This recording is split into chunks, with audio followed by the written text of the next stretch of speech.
Hi guys, तो कैसे हैं आप लोग। तो चलिए हम स्टार्ट करते हैं हमारे नेक्स्ट लेक्चर के साथ। जैसा कि आप सभी को पता है, हमारी पॉलिटी की सीरीज़ चल रही है एम लक्ष्मीकांत सर की, जो कि लेटेस्ट सीरीज़ है 7th एडिशन की, राइट। तो आज हम उसी सीरीज़ के नेक्स्ट चैप्टर की ओर बढ़ रहे हैं और ये चैप्टर का नाम है preamble of the constitution, right. तो लेट्स स्टार्ट। सबसे पहले हम बात करें कि ये चैप्टर जो है, इसकी इंपॉर्टेंस प्रीलिम्स के पॉइंट ऑफ व्यू से मोस्ट इम्पॉर्टेंट चैप्टर्स में से ये एक चैप्टर है, राइट। मेंस में इसकी इतनी इंपॉर्टेंस नहीं है, पर इसके अंदर कुछ टर्मिनोलॉजीज आपको देखने को मिलेंगे, टेक्स्ट देखने को मिलेंगे, जो कि आपकी अंडरस्टैंडिंग के पॉइंट ऑफ व्यू से बहुत ही इंपॉर्टेंट है, राइट। सो प्लीज़ केयरफुली और कॉन्सेंट्रेशन के साथ सुनिएगा, हम बहुत ही अच्छे से एक्सप्लेन करेंगे, right. So let's start. First बात करते हैं प्रीएम्बल। तो प्रीएम्बल होता क्या है फर्स्टली, राइट। तो प्रीएम्बल का मतलब होता है, जनरली आप देखेंगे तो एक टाइप की मैं बोल सकता हूँ प्रीफेस बोल सकता हूँ, है ना।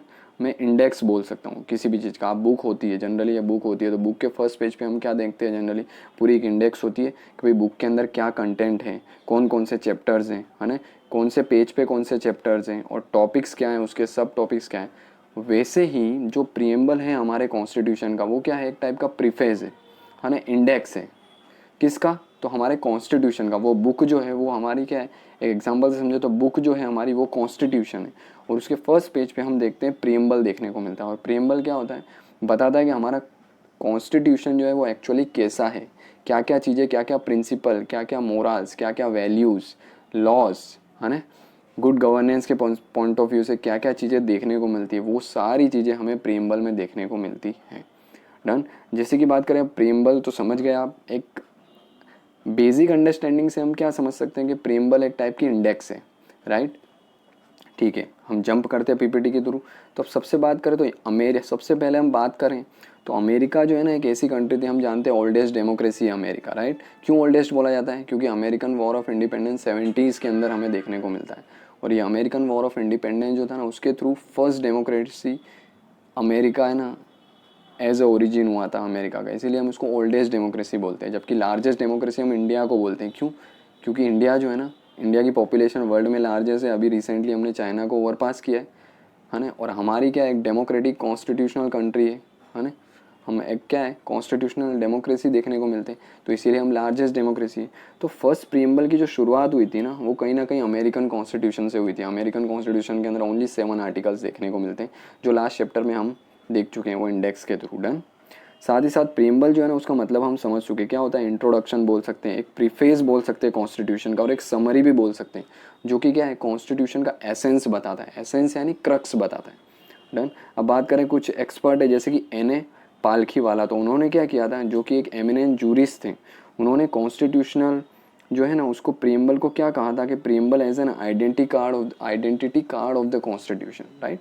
तो एन ए पालखी वालों ने क्या, पालखी वाला जो थे कॉन्स्टिट्यूशनल एक्सपर्ट थे, इन्होंने प्रीएम्बल को क्या कहा था कि प्रीएम्बल जो है ना, as the identity card of our constitution, इसे कहा था। डन। और हमारा जो प्रीएम्बल है वो क्या है, based on the objective resolution हो गया, drafted and move by the Pandit Nehru. हम ऑलरेडी बात कर चुके हैं कि प्रीएम्बल है ना। तो प्रीएम्बल की जो वैल्यूज़ हैं, है ना, अंदर जो प्रिंसिपल लिखे गए हैं, वो सारे कहीं ना कहीं जो ऑब्जेक्टिव रिजोल्यूशन है, ड्राफ्ट किया गया और पास किया गया बाय द पंडित नेहरू, उसी पे बेस है, जो कि कॉन्स्टिट्यूशनल असेंबली ने एडॉप्ट भी कर लिया था। डन। और साथ ही साथ क्या है, इसको सिर्फ और सिर्फ एक बार अमेंड किया गया है प्रीएम्बल को आज तक का। पोटेंशियल क्वेश्चन हो सकता है आपके प्रीलिम्स का कि प्रीएम्बल को ओनली 1 टाइम अमेंड किया गया है आज तक, जो कि था 1976 के अंदर 46 कॉन्स्टिट्यूशनल अमेंडमेंट करके। डन। और इसके अंदर 3 वर्ड्स ऐड किए गए थे। वैसे 42nd कॉन्स्टिट्यूशनल अमेंडमेंट एक्ट जो 1976 के अंदर किया गया था, उसके अंदर सब्सटेंशियल चेंज किए गए थे। पर सिर्फ हम प्रीएम्बल के पॉइंट ऑफ व्यू से बात करें तो सिर्फ और सिर्फ प्रीएम्बल के पॉइंट ऑफ व्यू से उसके अंदर 3 वर्ड ऐड किए थे, जो कि है सोशलिस्ट, सेक्युलर एंड इंटीग्रिटी। ये 3 वर्ड प्रीएम्बल के पॉइंट ऑफ व्यू से ऐड किए गए थे बाय 42nd कॉन्स्टिट्यूशनल अमेंडमेंट। अब ये क्या है, हम आगे फर्दर डिस्कस करेंगे। डन। तो एक टाइप का डिस्क्रिप्शन हम बोल सकते हैं। डन। अब साथ ही साथ देखते हैं हम एक्चुअल हमारा प्रीएम्बल दिखता कैसा है। तो ये है हमारा प्रीएम्बल। डन। इसके साइड चारों तरफ आप देखेंगे तो एक कार्विंग देखने को मिलती है ना, प्रॉपर डिज़ाइन देखने को मिलती है, नंदलाल बोस के द्वारा की गई थी। अब उसके टेक्स्ट हम पढ़ें तो टेक्स्ट हमें क्या देखने को मिलता है, we the people of India having solemnly resolved to constitute India into a sovereign, socialist, secular, democratic republic and to secure to all its citizens What? First, justice. Justice of what? Justice is justice of social, economic, and political justice. Liberty. Liberty of what? Liberty of thought, expression, belief, faith, and worship. Equality. Equality of status and opportunities, and to promote among them all. साथ ही साथ fraternity. Fraternity means भाईचारा, यानी कि fraternity assuring the dignity of the individuals and the unity and integrity of the Nations. साथ ही साथ इसके अंदर टेक्स्ट में क्या पढ़ते हैं हम कि in our constitutional assembly these 26 day of the November 1949 do hereby adopt, enact and give to ourselves this constitution. Right. तो ये है टेक्स्ट है हमारे कॉन्स्टिट्यूशन का. अब हम क्या करते हैं, इसको ब्रेक करते हैं, है ना. ब्रेक करके स्टेप बाय स्टेप समझते हैं कि इसका मतलब क्या है, क्योंकि मतलब बहुत ही इंपॉर्टेंट है इसके टेक्स्ट का. राइट. तो एक्चुअल इसके टेक्स्ट क्या है, हम देखें टेक्स्ट. तो टेक्स्ट क्या है इसके. Firstly, we the people of India means, ये we the people of India क्या है, ये सोर्स है.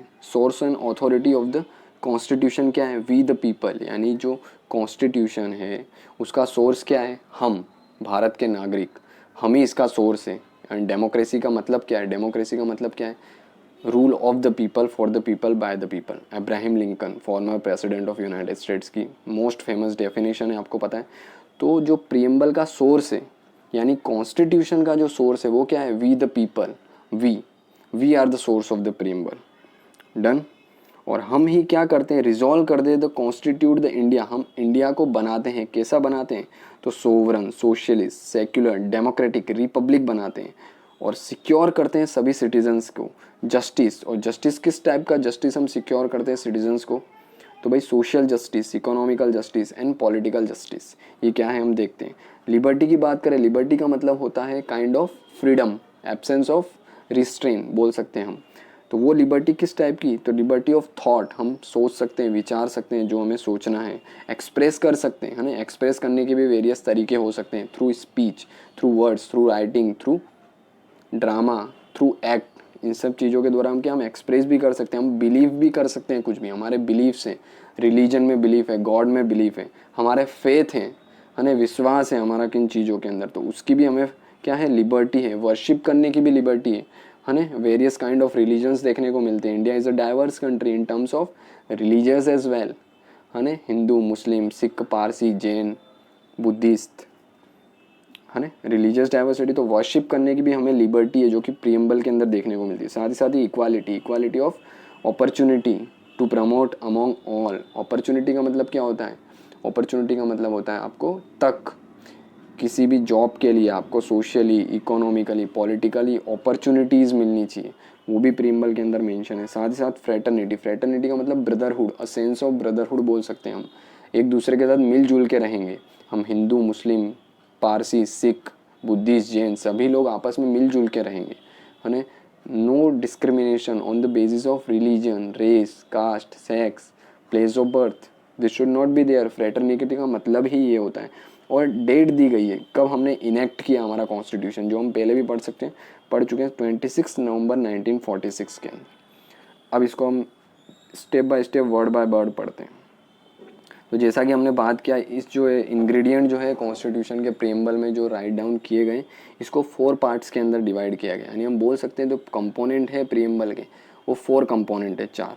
फर्स्ट है source and the authority of the constitution. जो फर्स्ट लाइन में हम देखते हैं, we the people of India, है ना, we the people of India हमने देखा था. तो ये क्या है, ये सोर्स है of the authority of the constitution. भाई कॉन्स्टिट्यूशन जो है उसको अथॉरिटी कौन देता है, वो अथॉरिटी का सोर्स क्या है, तो वी द पीपल.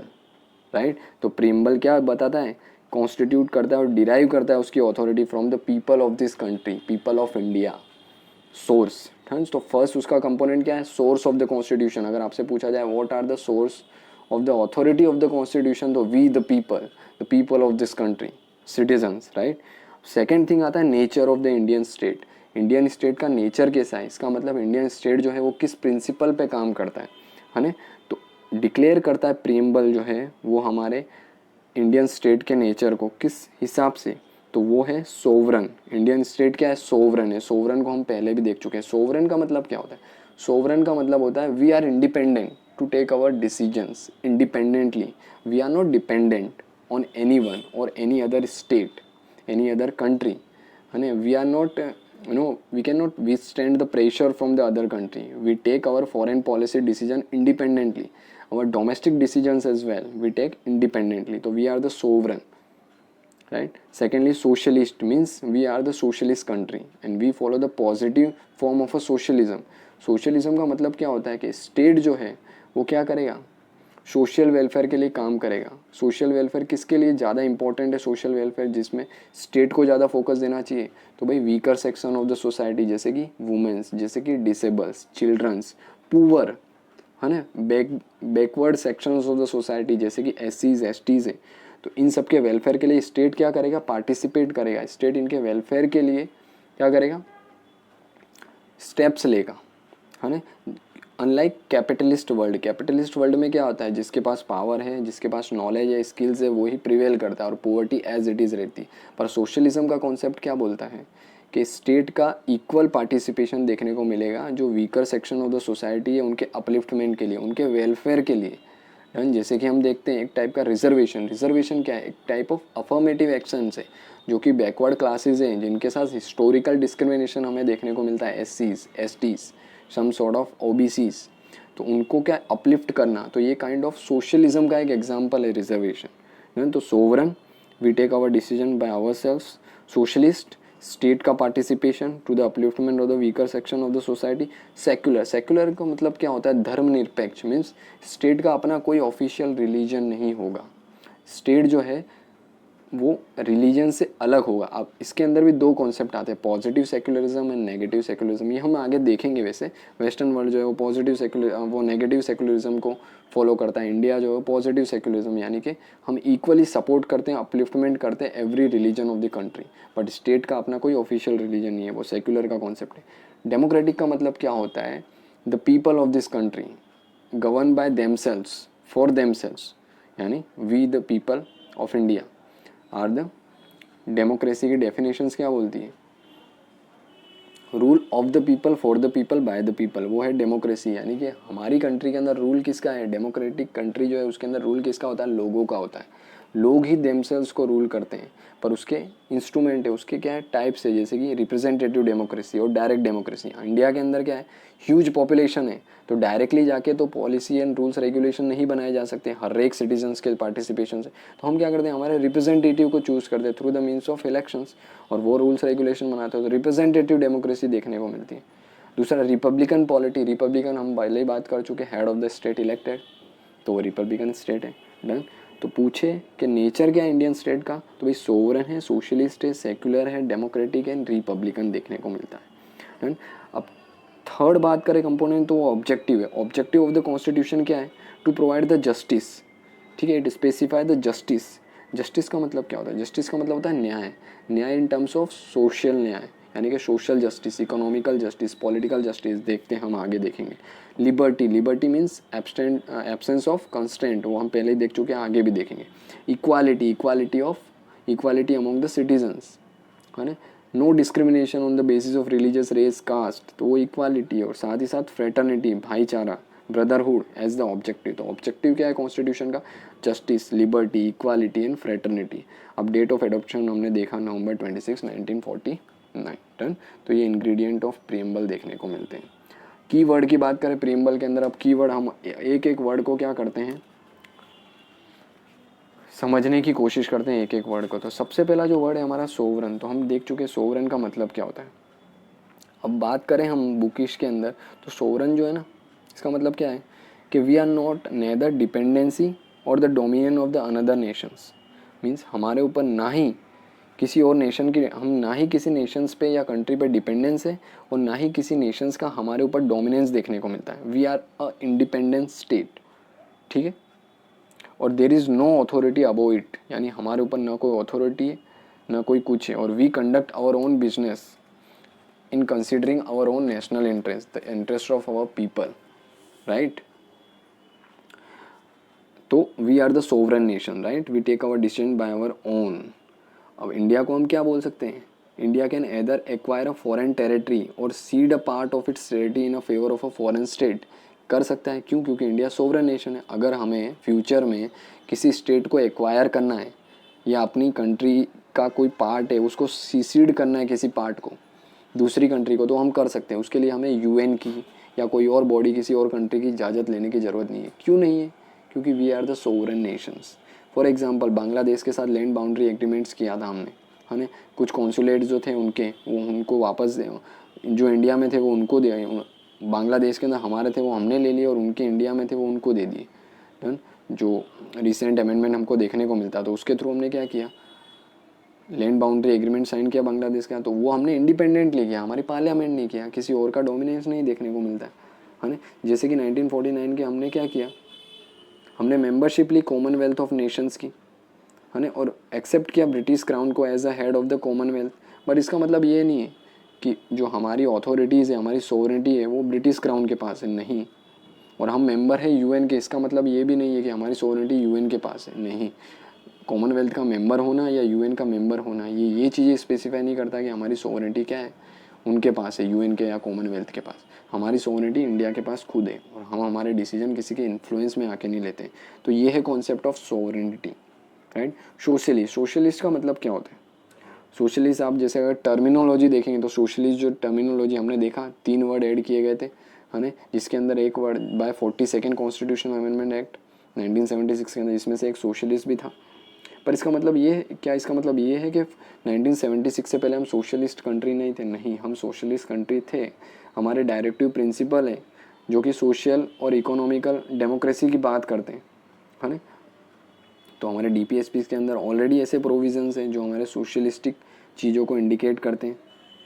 डन। और इंडिया का जो सोशलिज्म है वो क्या है? डेमोक्रेटिक सोशलिज्म है ना। डेमोक्रेटिक सोशलिज्म का मतलब क्या है? डेमोक्रेटिक सोशलिज्म का मतलब है हमारा जो सोशलिज्म है जिसके अंदर हम प्राइवेट प्लेयर को भी इक्वली राइट्स देते हैं टू पार्टिसिपेट करने का हमारी इकोनॉमी। सोशलिज्म का कॉन्सेप्ट हम पहले ही देख चुके हैं, क्या था कि भाई स्टेट का इन्वॉल्वमेंट होगा to the upliftment of the weaker section of the society, ये सोशलिज्म है। डन। और इसी के अगेंस्ट एक और हमें देखने को मिलती है आइडियोलॉजी जो कि है कैपिटलिज्म, जिसके अंदर प्राइवेट प्लेयर का डोमिनेंस देखने को मिलता है, स्टेट का नो रोल होता है। बट हम लोग डेमोक्रेटिक सोशलिज्म को फॉलो करते हैं। अब डेमोक्रेटिक सोशलिज्म का कॉन्सेप्ट क्या बोलता है? तो ये कॉन्सेप्ट ऐसा बोलता है कि स्टेट का पार्टिसिपेशंस भी होगा और प्राइवेट प्लेयर का भी पार्टिसिपेशन होगा मार्केट के अंदर।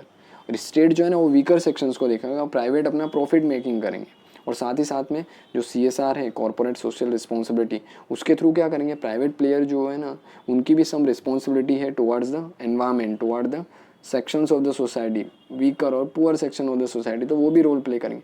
यानी हम डेमोक्रेटिक सोशलिज्म का कॉन्सेप्ट फॉलो करते हैं जिसके अंदर क्या होता है, स्टेट का रोल यानी कि गवर्नमेंट का रोल प्लस प्राइवेट सेक्टर का रोल, दोनों का इक्वली हमें देखने को मिलता है। यानी हम बोल सकते हैं हम एक टाइप की मिक्स इकोनॉमी है, और मिक्स इकोनॉमी एक काइंड ऑफ डेमोक्रेटिक सोशलिज्म का ही कॉन्सेप्ट और पार्ट बोल सकते हैं, जिसका एम क्या होता है, टू एंड करना पोवर्टी, है ना, इग्नोरेंस जो है ना उसको भी एंड करना, साथ साथ में डिजीज़ एंड द इनइक्वालिटीज़ जो हैं सोसाइटी के अंदर, है ना, लेक ऑफ अपॉर्चुनिटीज़ हैं जो कि वीकर सेक्शंस, पुअर और वनरेबल सेक्शंस को देखने को मिलती है, इसको दूर करना। और इसको करेगा कौन? तो भाई स्टेट करेगा पार्टिसिपेट करके। तो ये कॉन्सेप्ट हमें देखने को मिलता है किसका? सोशलिज्म का। तो India follow the democratic socialism where the state equally participate हो गया into the market along with the private player then for the upliftment of the marginalized sections of the society done. तो ये socialist का concept देखने को मिला। फिर secular, तो सेक्युलर भी सेम वर्ड है, हमने देखा 42nd कॉन्स्टिट्यूशनल अमेंडमेंट एक करके 1976 के अंदर ऐड किया था। और ये जो सेक्युलिज्म का कॉन्सेप्ट देखने को मिलता है और हम जो फॉलो करते हैं, मैंने आपको पहले ही बताया था, सेक्युलिज्म भी 2 टाइप के होते हैं, एक पॉजिटिव और एक नेगेटिव सेक्युलिज्म, है ना। नेगेटिव सेक्युलरिज्म जो है ना वो हमें वेस्टर्न वर्ल्ड का देखने को मिलता है। जैसे कि फ्रेंच की बात करें, ये लोग क्या करते हैं, जो रिलीजन जो है, रिलीजन को स्ट्रिक्ट सेपरेट करते पॉलिटी से, यानी स्टेट से, यानी कि स्टेट सेपरेट है और रिलीजन सेपरेट है। स्टेट के अफेयर में रिलीजन जो है ना वो इंटरफेयर बिल्कुल नहीं करेगा, और रिलीजन जो है ना वो प्राइवेट अफेयर है, वो आप पब्लिक प्लेस में नहीं ले जा सकते। ये स्ट्रिक्ट सेपरेशन देखने को मिलता है वेस्टर्न वर्ल्ड में, जैसे कि फ्रेंच है, US UK यहाँ पे देखने को मिलता है। जबकि हम इंडिया की बात करते हैं, हम पॉजिटिव सेक्युलरिज्म का कॉन्सेप्ट फॉलो करते हैं। इसका मतलब फर्स्टली स्टेट का कोई अपना एक ऑफिशियल रिलीजन नहीं होगा। सेकेंड थिंग, जो स्टेट जो है वो पार्टिसिपेट करेगा for the upliftment of and the promotion of every religion equally. किसी एक पर्टिकुलर रिलीजन्स को हम क्या करेंगे, फेवर नहीं करेंगे, स्टेट जो है वो फेवर नहीं करेगा, सभी रिलीजन्स को एक साथ लेके चलेंगे। तो ये है पॉजिटिव सेक्युलरिज्म का कॉन्सेप्ट जो इंडिया फॉलो करता है डन। तो ये सेक्युलरिज्म है। डेमोक्रेटिक हो गया, डेमोक्रेटिक तो वही है जो हम पहले भी देख चुके हैं, डॉक्ट्राइन ऑफ पॉपुलर सोवरानिटी। पॉपुलर सोवरानिटी का मतलब क्या होता है? पॉपुलर का मतलब होगा पॉपुलेशन यानी कि लोग, सोवरानिटी का मतलब सोवरन है, their decision, they take their decision by their own. In case of India indirect democracy है, जहाँ पे लोग जो हैं, पीपल जो हैं वो क्या इलेक्ट करते हैं अपने रिप्रेजेंटेटिव को, और वो रिप्रेजेंटेटिव डिसीजन लेते हैं उनके बिहाफ में। तो इंडिया के अंदर क्या है? पॉपुलर सोवरानिटी है। तो ये जो डॉक्ट्राइन ऑफ पॉपुलर सोवरानिटी है वो भी क्या है? डेमोक्रेसी का, डेमोक्रेटिक प्रिंसिपल का एक मोस्ट इंपॉर्टेंट पार्ट है, जहाँ पे पावर जो होती है वो पीपल्स के पास होती है, लोगों के पास होती है। डेमोक्रेसी के अंदर भी हम देख चुके हैं डायरेक्ट और इनडायरेक्ट डेमोक्रेसी। डायरेक्ट डेमोक्रेसी यानी कि पीपल जो है ना, लोग हैं, वो डायरेक्ट लॉ बनाते हैं, डायरेक्ट पार्टिसिपेशन करते हैं लॉ मेकिंग में। जैसे कि स्विट्ज़रलैंड की आप बात करें, वो डायरेक्ट डेमोक्रेसी का एक अच्छा एग्जाम्पल है। पर वहाँ अब ये चीज़ें हैं ना, कहाँ पे पॉसिबल होती है? जहाँ की पॉपुलेशन बहुत ही लिमिटेड होती है। बट इंडिया की पॉपुलेशन अराउंड 140 करोड़ देखने को मिलती है। तो इतनी ह्यूज पॉपुलेशन में डायरेक्ट डेमोक्रेसी क्या है? पॉसिबल नहीं। तो हम क्या करते हैं? इनडायरेक्ट डेमोक्रेसी फॉलो करते हैं, है ना। और इनडायरेक्ट डेमोक्रेसी जो है ना, उसके थ्रू क्या करते हैं हम? हमारे जो इलेक्टेड रिप्रेजेंटेटिव है उनको क्या करते हैं? इलेक्ट करते हैं, और वो हमारे बिहाफ में रोल बनाते हैं। और जो डायरेक्ट डेमोक्रेसी है, अब इनडायरेक्ट डेमोक्रेसी के इंस्ट्रूमेंट क्या क्या हो सकते हैं? जैसे कि फ्री एंड फेयर इलेक्शन। हर 5 साल में हमें इलेक्शंस देखने को मिलते हैं, और वो फ्री एंड फेयर होते हैं, एटलीस्ट ऑन रिकॉर्ड, है ना।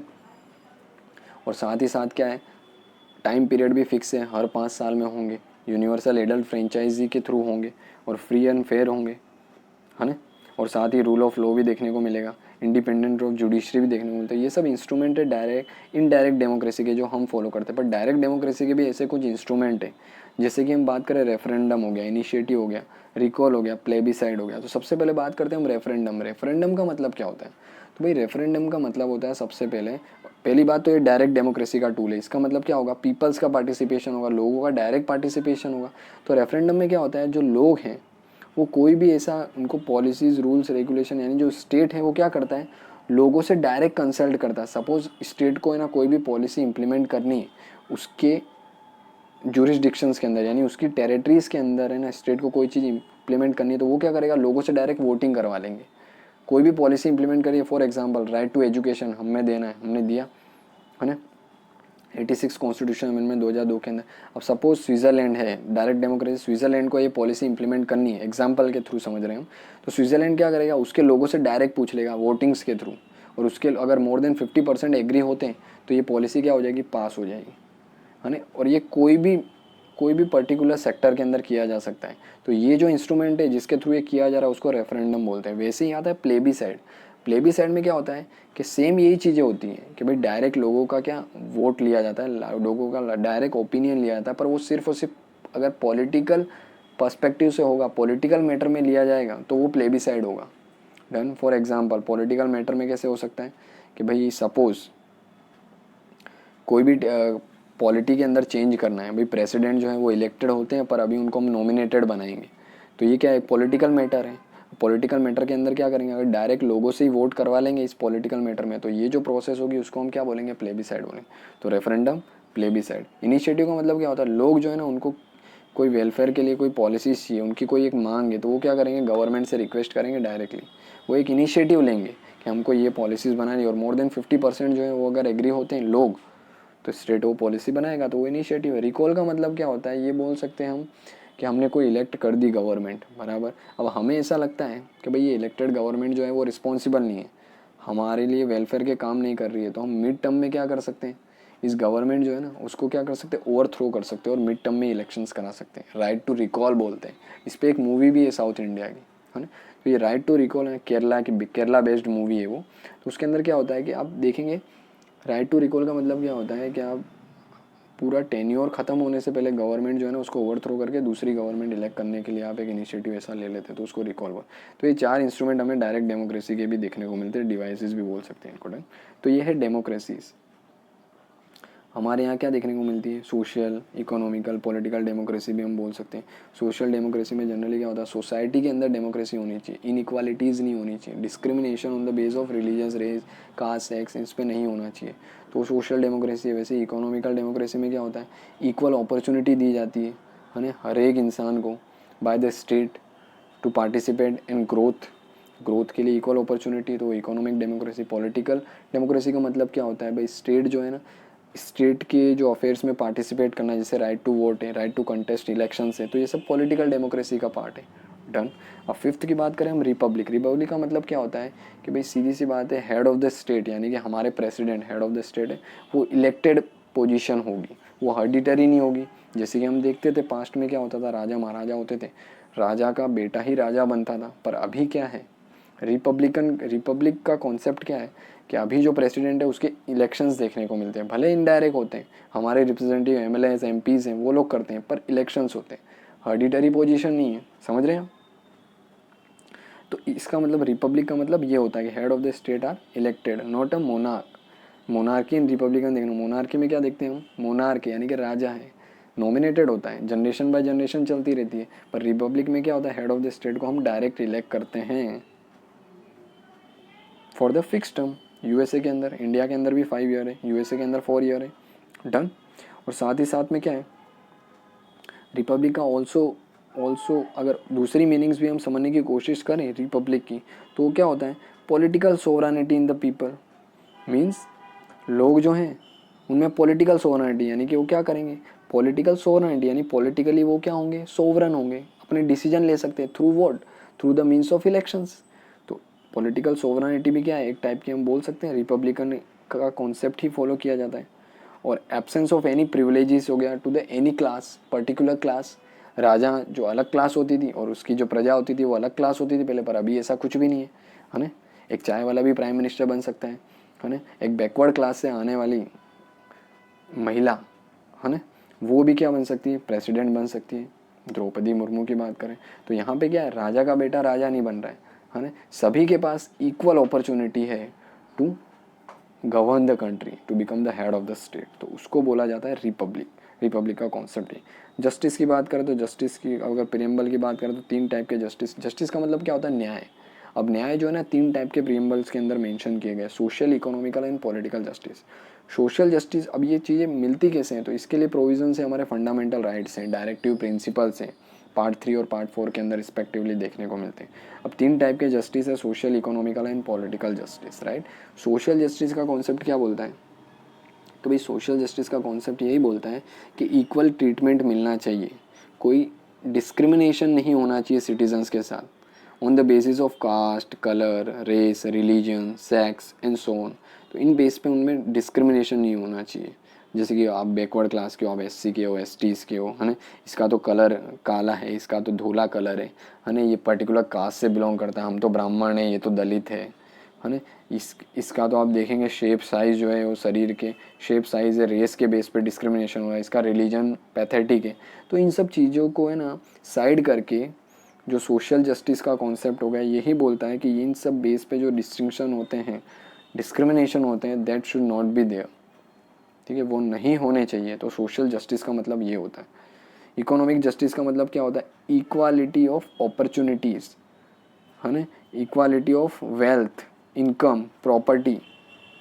समझ में आ रहा है? तो उसको बोलते हैं हम इकोनॉमिकल जस्टिस, कि भाई सभी को इक्वल अपॉर्चुनिटीज़ मिलनी चाहिए, है ना, सभी को इक्वल इनकम मिलनी चाहिए, डिस्ट्रीब्यूशन ऑफ इनकम जो है ना, वेल्थ है, प्रॉपर्टी है, वो इक्वली होना चाहिए, है ना। पर ऐसा क्या होता है, अब हम लोग मिक्स इकोनॉमी है, मिक्स इकोनॉमी यानी कि हम सोशलिज्म का कॉन्सेप्ट फॉलो करते हैं और साथ ही साथ में कैपिटलिज्म भी है।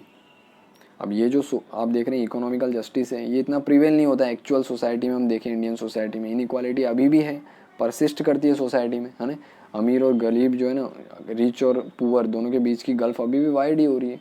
पर एक्चुअली प्रियम्बल के अंदर जो दिया गया इकोनॉमिकल जस्टिस, उसका मतलब ये है कि भाई wealth, income, properties, opportunities should be equally provided to the weaker section as well, है ना।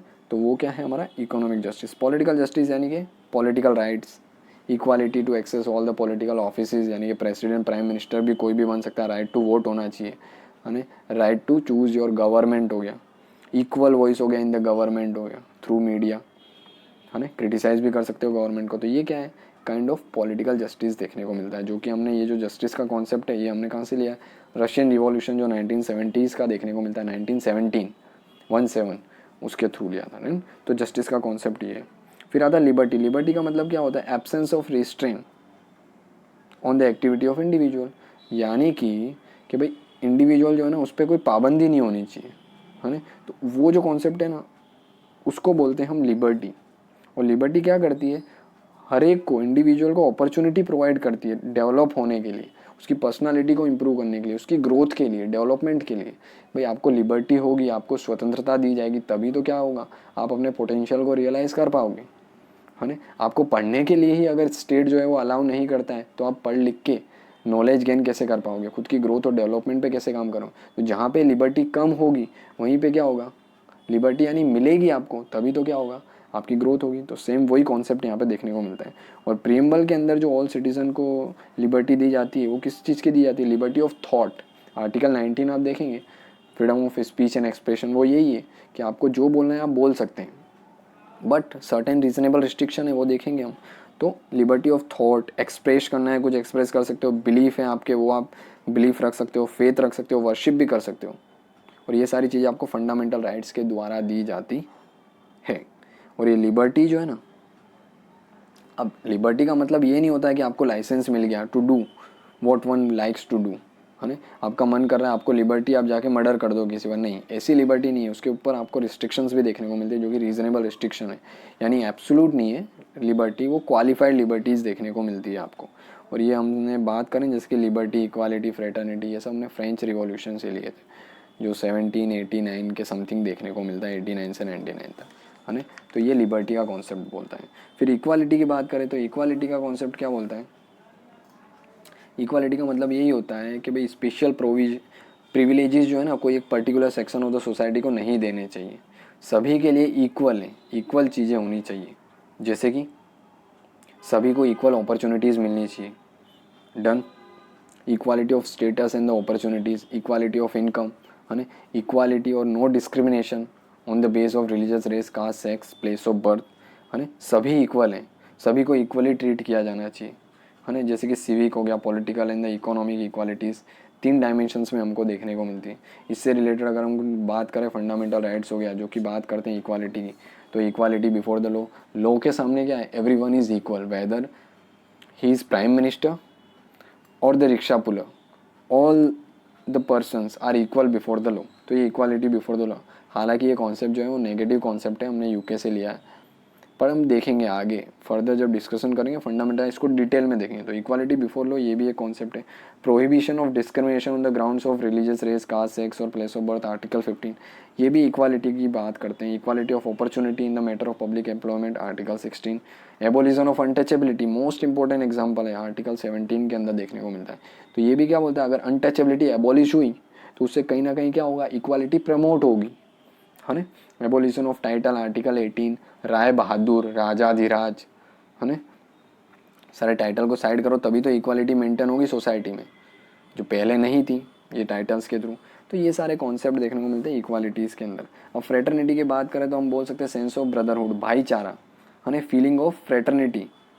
जैसे कि कब कौन कौन से ऐसे कुछ ऐसे प्रोविज़न की बात करें, जैसे सिंगल सिटीजनशिप हो गई।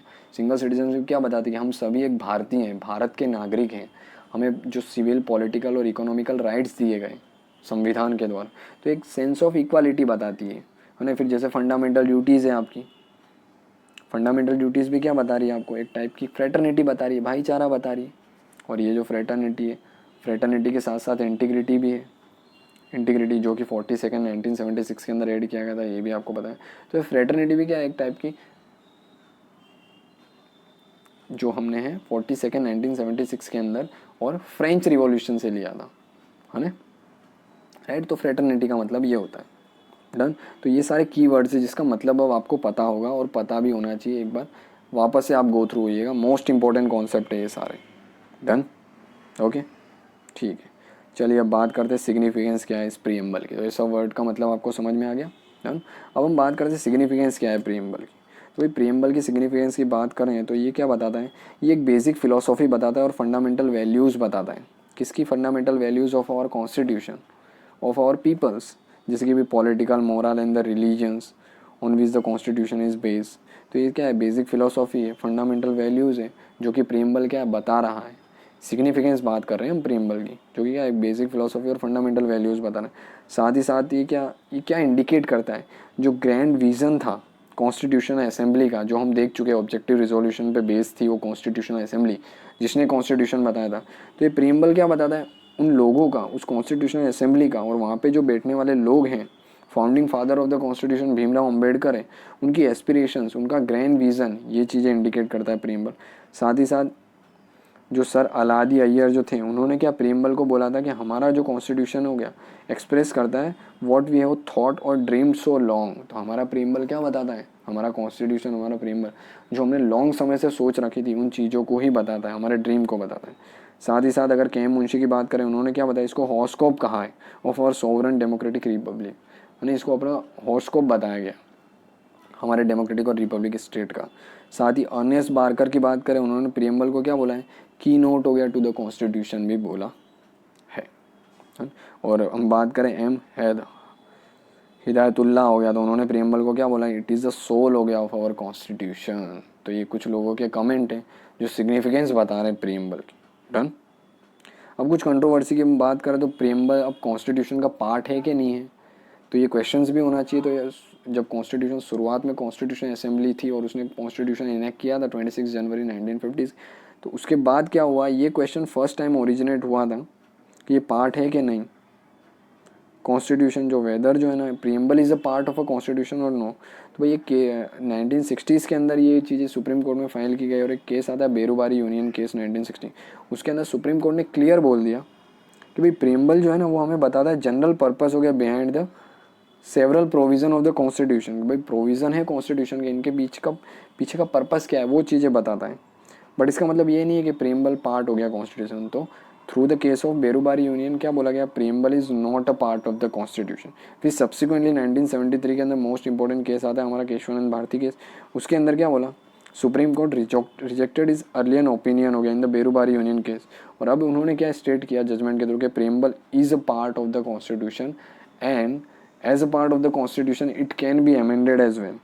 और LIC केस जो था 1995 का, उसके अंदर तो क्लियर बोल दिया कि preamble is the integral part of the constitution, it can be amended, है ना, but without affecting the basic structure हो गया, फंडामेंटल वैल्यूज़ हो गया ऑफ द प्रीएम्बल। सेम वही चीज़ें जो बेसिक स्ट्रक्चर का कॉन्सेप्ट है, ठीक है। बट दो चीज़ें आपको क्लियर याद रखनी है कि जब पहली चीज़ क्या है, प्रीएम्बल जो है ना ये ना ही सोर्स है पावर का लेजिस्लेचर के लिए, और ना ही प्रोहिबिट करता है लेजिस्लेचर की पावर को, यानी कि लेजिस्लेचर जो है यानी कि हमारी पार्लियामेंट है ना ही उनके पावर का सोर्स भी नहीं है, यानी ये जो प्रीएम्बल है ना ही उनको पावर देता है और ना ही उनकी पावर पे कंस्ट्रेंट करता है, यानी उनको लिमिट करता है, ना ही पावर देता है ना ही उनकी पावर को लिमिट करता है।